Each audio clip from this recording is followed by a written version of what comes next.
Aboriginal leaders Marcia, Langton and Calma will co-chair an advisory group to advise the government on how to implement an Indigenous voice to government. The 20-strong advisory group, made up of mostly Indigenous experts, will develop, then refine models for reform over the next 12 months. The process will cost $7.3 million, and Ken Wyatt says all options are on the table. The Indigenous Affairs Minister joins me now from Sydney. Ken Wyatt, thanks so much for your time. Why will this be different? Your own colleagues didn't listen to the Uluru Statement from the Heart. Well, I think what I want to do is go back to a basic fundamental, and that is, how do we listen to the voices of people at the community level? As I travel across this nation, and in all careers I've been involved, the levels of disparity based on geographic diversity, proximity to capital cities, is still very much the same. And every time I go into a community, people say, I want our voices heard at the community level so governments can respond. That's the premise of the work that I'm doing. Then we will look at the regional structure and then the national structure, in the way in which voices are raised up to government about the very critical things that are important to them. And do you expect the requests, though, to be different from the Uluru Statement from the Heart? Well, all views will be incorporated into the work that Tom and Marcia do. And I suspect that we will see different models based on regions across Australia. One size does not fit all, and that's why this work is important, and I want it to be the foundation stone for the way in which all governments in the future will respond to Indigenous communities about their needs. Simple things like fundamental drinking water shouldn't have to be asked for. It should be provided in the context of best possible potable water. So it's as fundamental as that.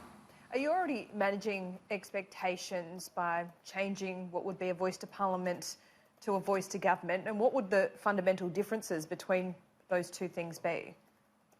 Well, I want to focus first on a voice to government, to have those structures that will make a difference and for governments to respond to, whether it's a coalition or a Labor government. Because I've been around for too long and I still see the levels of disparity. And that's why I'm asking for a different approach on the voice. Now, constitutional recognition is still on train, and so is truth-telling.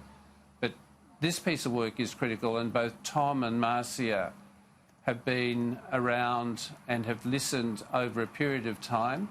Both have accepted the responsibility of guiding this. Marcia has some strong views, and what I love about both of them is they're eminent, they're analytical, but they're pragmatic, and that's what I'm looking for. Yep, and they've seen the failures over the last couple of decades too. But by making this a statement, a voice to government rather than a voice to Parliament, do you risk breaking those bipartisan goals? No, I don't. This is the first step. So let's get this step right, and then we will look at the other elements that were incorporated in the Statement from the Heart. But equally, what came through in the 8 different reports that have been done on the issue of constitutional recognition and the place of Aboriginal and Torres Strait Islander people in the political landscape of Australia.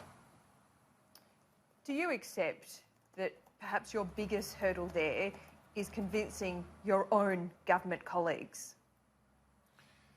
What I've found in the time I've been in Parliament is that if you go forward with a logical, pragmatic approach, then there is broad acceptance. It's when people don't fully appreciate the argument that you're putting forward that you get this reticent concern. And even last night, I had a lengthy talk with my colleague Barnaby Joyce on matters that are important in rural Australia. I was seeking his counsel. So this process also means that I'm talking with parliamentary colleagues, and I will be establishing a parliamentary group, not a committee but a group, that will help me in looking at where are the points of resistance, what are the concerns, how do we explain this better in a way that encapsulates how we deliver better services to Indigenous Australians. And for federal members of the Australian Parliament, both in the Senate and the House of Representatives, to also be key advocates for communities where there are levels of disparity that we shouldn't accept in this nation. Absolutely, and the levels of disparity, I think, is widely accepted that we shouldn't accept them. But you know, Ken Wyatt, that there are entrenched views about either changing the Constitution or having an Indigenous voice. How positive, how optimistic are you that you can change these views of your colleagues? Is it about you lobbying one-on-one? It sounds like you've started that, perhaps with Barnaby Joyce, the first one. No, look, it's about open conversations. It's about accepting differences and then finding a way forward on any matter at all. It doesn't matter what it is. When we do that, then as a country we're a great nation, because we did that in the 67 referendum when Holt, as the Prime Minister, put that to the Australian people, and we saw a resounding outcome.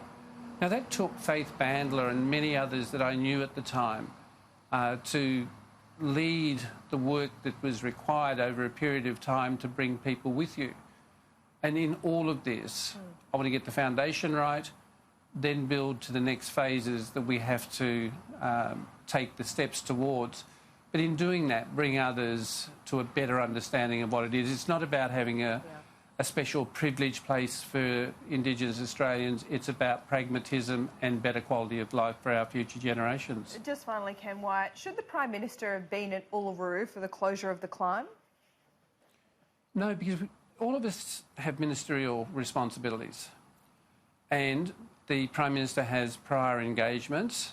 He is strongly committed about to his priorities. No, he is committed to Indigenous Australians and reforms and better outcomes. Now, we had Susan Lee, who is the Minister responsible for national parks, in attendance.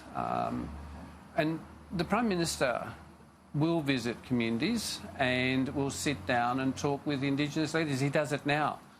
So he's engaging across the country. And the three of us don't need to be in the same place. I will be visiting the community communities in those areas in the next few weeks, and I've already had a lengthy telephone conversation with some of the leadership from there, indicating that if I come out there, I want to sit and talk about the real issues that impact on them and their children.